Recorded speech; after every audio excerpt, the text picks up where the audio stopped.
you beautiful bastards. Hope you having a fantastic Monday. Welcome back to the Philip DeFranco Show, and let's just jump into it. And the first thing we're going to talk about today, the most requested story of the day today, and that is everything around the chaos on YouTube right now. So we've talked about the adpocalypse on YouTube in the past, and we've seen different forms. When we first entered what people started calling the adpocalypse, we saw a ton of brands pulling their ads off of YouTube because it was next to violent or hateful content. Then what's often referred to as Adpocalypse 2.0 is a continuation off of that. YouTube really started cracking down on what they saw as inappropriate content on YouTube. Many people saw this as too aggressive since people's videos were being demonetized even though the content was fine. And YouTube's response to a lot of the outrage around demonetization is, file an appeal, the algorithm's learning. Still, obviously, there's a ton of frustration because YouTube's trying to figure something out, but in the meantime, people are just losing money. So many YouTubers are working paycheck to paycheck. When you see the Jake Pauls of the world, it's very easy to go like, oh, YouTubers are all rich. Please know that's not the case. I'm not talking about myself, but there are a ton of creators that are just barely making it. But since then, YouTube's tried to work on this Adpocalypse 2.0 situation, but now it appears that we are in an Adpocalypse 3.0 situation. And all of this is around the situation we talked about last Thursday and 2 Fridays ago, family and child content. It was discovered that a ton of inappropriate content for children was being fed to children, either through regular YouTube or the YouTube Kids app. And these videos ranged from kids' characters hurting each other to sexual fetish stuff. This also led to a big conversation about child exploitation on YouTube. And to make things even more complicated, it's not just the content of the video. Part of the reason there's an issue is that some channels just don't moderate their comments. Some videos were just uploaded by the kids, and people were finding that on those videos there are comments from tons of pedophiles. And so on top of that just being a huge issue in general, a lot of the brands didn't like their advertising next to that content. And this has resulted in tons of videos being removed by YouTube. They've been shutting down channels. When we talked about last week, Toy Freaks, created by Greg Chisholm, I don't want to go into all of their videos again because it's extremely troubling and creepy to me, but that channel got shut down. And that was just one of over 50 channels YouTube shut down at that time. But despite that, the news is coming out now that brands are removing their ads off of YouTube once again. These brands include Adidas, Now TV,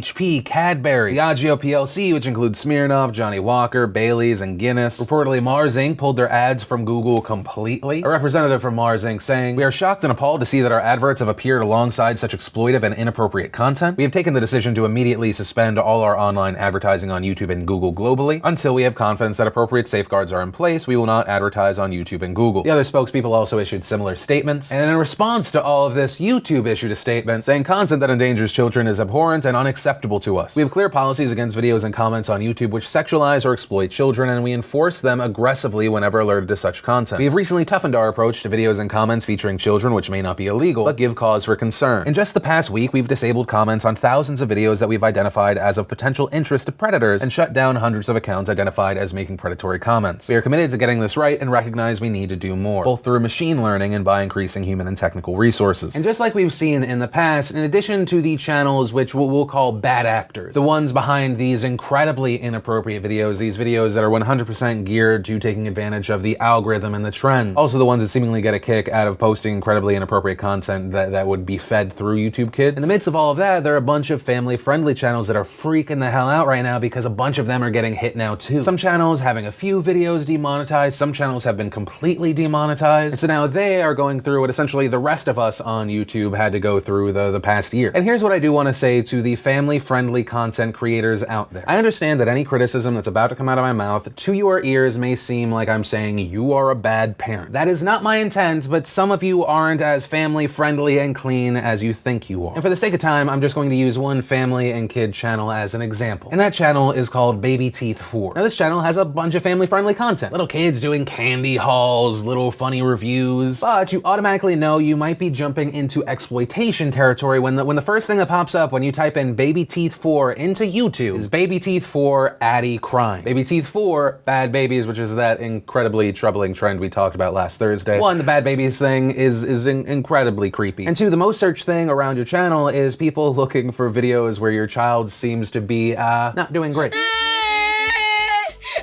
Also, a quick look at the videos that Baby Teeth 4 is putting out. It looks like they ended up chasing the trend of clowns. It looks like the channel, which is geared towards children, realized several months ago, oh, our super family-friendly stuff not doing that well. You have videos like Hot Dog Sundays, Delicious Treat or Gross, getting 28,000 views, but 3 AM Creepy Clown Evil Doll, 311,000. Nightmare Clown Scary, 1.4 million. Zombie Baby, over 600K. And some of the content in these videos is genuinely terrifying for children. You have a clown grabbing a little girl in her sleep. You have a zombie baby jumping on and seemingly trying to bite a little girl. And they seemingly know that it's inappropriate for children because there's a disclaimer at the beginning of the video. But the question I ask is, how does that make sense when the rest of your content is geared towards incredibly young children? And aside from what people are going to comment on with you using your 11 and 9-year-old for things like this, and it kind of becomes a programming issue because it's kind of like you wouldn't put it on Disney XD or Nickelodeon Kids. And understand, I'm using the channel Baby Teeth 4 here as a moderate example. I'm not going full Daddy of 5. There are bad actors that manipulated the YouTube algorithm, the algorithm that fed into YouTube Kids to make money. But what we saw in that is a lot of channels that were normal kid channels, normal family-friendly channels, following the trends into the weird and inappropriate. I mean, there's a reason that the first thing you get for Baby Teeth 4 is someone searching to watch a child cry. Just like we saw in the prank community a year and a half, 2 years ago. Just everyone has to go bigger and bigger and bigger. Every day someone's gotta scream or cry or get scared or do the weird baby play videos. And if you have one of the channels, even if you didn't chase the views, you didn't go this extra route, know that you're gonna be in for kind of a hard time for a little bit. I mean, YouTube had to go harsh on the rest of YouTube around the adpocalypse situation, but your situation involves children. And so what we've been seeing is YouTube going aggressive on this situation, and a lot of channels that may not think that they should be affected are being affected. One of the big frustrations I've seen from family channels is that there is not a very specific example of what is inappropriate or not. And to that, I would say most likely YouTube is going to just point people to their policies, and most likely, at least for now, they're not going to give you specific examples. And most likely the reason for that is the ones that they're actually trying to crack down on, the bad actors who are manipulating the system, they don't want them to have the specifics because they're most likely the ones that will adapt quickest. Because to certain people, YouTube is incredibly easy to manipulate. For example, in the past 24 hours, a story has blown up about YouTube autocomplete. You may have seen the headlines that if you write how to have YouTube autocomplete sex with your kids, sex kids, that's most likely part of a planned massive troll against YouTube for more negative stories to be out there about YouTube. Autocomplete algorithms are based around popular search, but you can fake popular search by search bombing YouTube, just searching the same phrase over and over from several accounts. Then you tip someone off that, hey, this is a real thing, and then boom, you get your story. And honestly, it wouldn't surprise me if this effort here to create that as a popular search was done by the people that YouTube is cracking down on right now. And while this story is definitely focused on the family, the kid channels, other channels will also be affected. One, most of these advertisers likely didn't just focus on the family-friendly videos, so them pulling out is damaging to many more. But also, while YouTube is aggressively attacking this issue, you should not be surprised if random things happen. I mean, just this past weekend, YouTube is now publicly saying that this was a technical glitch, but several channels were taken down for breaking policy. And the channels affected were a little all over the place. It went from everyone like iDubbbz to Conan O'Brien. Now, luckily, thanks to the YouTube community going, hey, what the hell happened? YouTube has since fixed the situation, reinstated the accounts, but we need to stay focused here. Very likely, we're gonna see more mistakes like this happen because YouTube is trying to react fast. They are trying to react aggressive. And ultimately, where I land is in a place where I am hopeful. Hopefully, they do a good job here. Hopefully, they're able to crack down on just the bad actors. Because one of the things you should consider, those people manipulating the algorithm for incredibly inappropriate videos,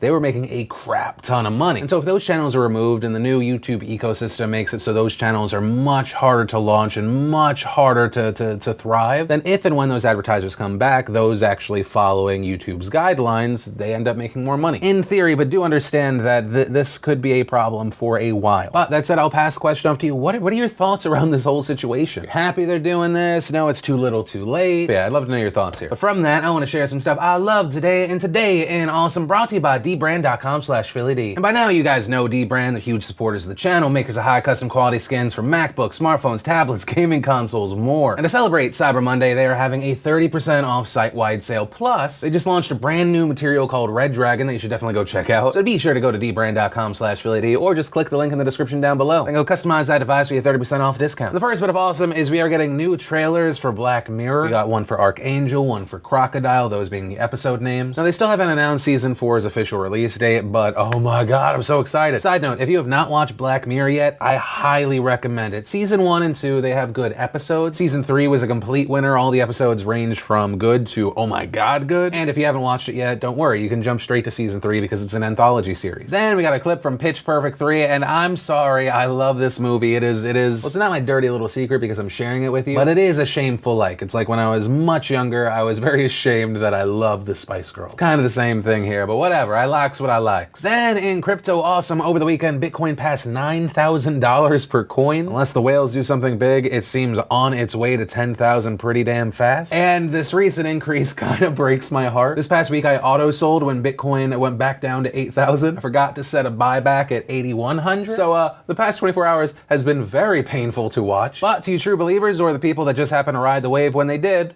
congrats. And if you want to see the full versions of everything I just shared, the secret link of the day, anything at all, links as always are in the description down below. Then in super happy fun time news, let's talk about Nazis. Over the weekend, the New York Times came under fire for an article they put out titled, "In America's Heartland, the Nazi Sympathizer Next Door." And it's a piece that talks about Tony Havitter, talked about how he owns cats, he shops at the supermarket, he likes music, he likes cooking. Also, his thinking around Hitler was, quote, "I think he was a guy who really believed in his cause. He really believed he was fighting for his people and doing what he thought was right." Also, he thinks the number of 6 million Jews dying during the Holocaust is overblown. Also talking about his affinity for Sieg Heil. And as you might imagine, there was a lot of outrage. Many people saying that this article normalizes white nationalism, normalizes white supremacy and being a Nazi. Andre Cherney writing, "All 4 of my grandparents were concentration camp survivors. Most of their families, parents, siblings, children perished. But thank you, New York Times, for sharing the story of a Nazi's fear that anti-fascist protesters would disrupt his wedding. How rude." People also wondering why the New York Times article actually linked to a page where you could buy a Nazi armband. Daniel Dale writing, "There is a genre of profile journalism that lets the subject hang themselves by their own words. But sometimes the words are not obviously inaccurate enough to everyone that it's dangerous to just let them stand by themselves. This story is a total victory for an actual Nazi." But that said, there was also support for the article. Shane Bauer writing, "People mad about this article want to believe that Nazis are monsters we cannot relate to. White supremacists are normal-ass white people, and it's been that way in America since 1776. We will continue to be in trouble till we understand that." And after this big reaction, the Times national editor Mark Lacey responded, saying a reporter and his editors agonized over the tone and content of the article. The point of the story was not to normalize anything, but to describe the degree to which hate and extremism have become far more normal in American life than many of us want to think. We described Mr. Havitter as a bigot, a Nazi sympathizer who posted images on Facebook of Nazi-like America full of happy white people and swastikas everywhere. We understand that some readers wanted more pushback, and we hear that loud and clear. They also then changed the title of the original article to "A Voice of Hate in America's Heartland." They also removed that link to the Nazi armband, saying, "Some readers also criticized the article for including a link to a webpage that sells swastika armbands. This was intended to show the darker reality beyond the anodyne language of the website, but we saw the criticism, agreed, and removed the link." And ultimately where I land on this is conflicted. If you've watched the show for a while, you know I'm usually of the mindset of allow people to speak as much as they want. The more someone speaks, the more opportunities they have to present the flaws in their argument, the hate, the emotion over fact. Also, I do understand why people are concerned of a Nazi sympathizer being normalized. Now, on that note, I would say the New York Times is probably the last place that wants to normalize that. And when going through the article, I think that it does actually succeed in pointing out that this is a real issue. When a Nazi sympathizer wakes up in the morning, they don't see themselves as a monster. They are a human being that thinks they are in the right. Also, it's just a part of who they are, and at the end of the day, they're a human being. Now, I'm not saying that to normalize it. In fact, I think that's what makes it so scary. When it comes to the bad guy, you want a boogie monster. It's very easy to look at a Hitler and go, oh, that's the big bad. But it's also incredibly important to remember the millions of people that put him into a position of power, millions of people that believed in his same vision and moved forward with it, the millions of people that did nothing when it was right in their faces. Some of the most terrifying stories when you really think about it coming out of like a World War II is that it was like friends, neighbors, people you went to school with turning on each other. Everyday people. That's what makes it really scary, and I think that's where this article is actually effective. Also, if you get some time, I highly recommend you watch Louis Theroux and the Nazis. He follows and talks with Tom Metzger, one of the most famous racists in America. He was the Grand Dragon of the KKK in the 70s. He's a leader of the White Aryan Resistance. One of the weirdest things from that documentary is you see Tom speaking in front of people. He's this leader of this movement. There's so much hate there. And then separately, you just see him in his everyday life. He has this TV repair business. You see Oscar, he's from Peru. He's definitely not white. He describes them as friends. And there he just looks like an everyday guy. And so that's why I say if there is something to take away from this, it's that. It's about the everyday people. These are your coworkers. These are your neighbors. These may be your family. And that shouldn't normalize it for you. That should be scary to you. But that said, that's my personal takeaway from this. This is the Philip DeFranco Show. It's the story, it's my opinion, and then I want to hear from you in those comments down below. And that's where I'm going to end today's show. And remember, if you liked this video, you like what I try and do on this channel, you want to support independent media, go to DeFrancoElite.com, sign up, become a member, support what I'm doing now and what we're building too. Also, if you missed the last Philip DeFranco Show, you want to catch up, click or tap right there to watch that. Or if you want to take a trip into the past to see what happened on the 27th, but in years past, you can click right here. But that said, of course, as always, my name's Philip DeFranco. You've just been filled in. I love yo faces, and I'll see you tomorrow.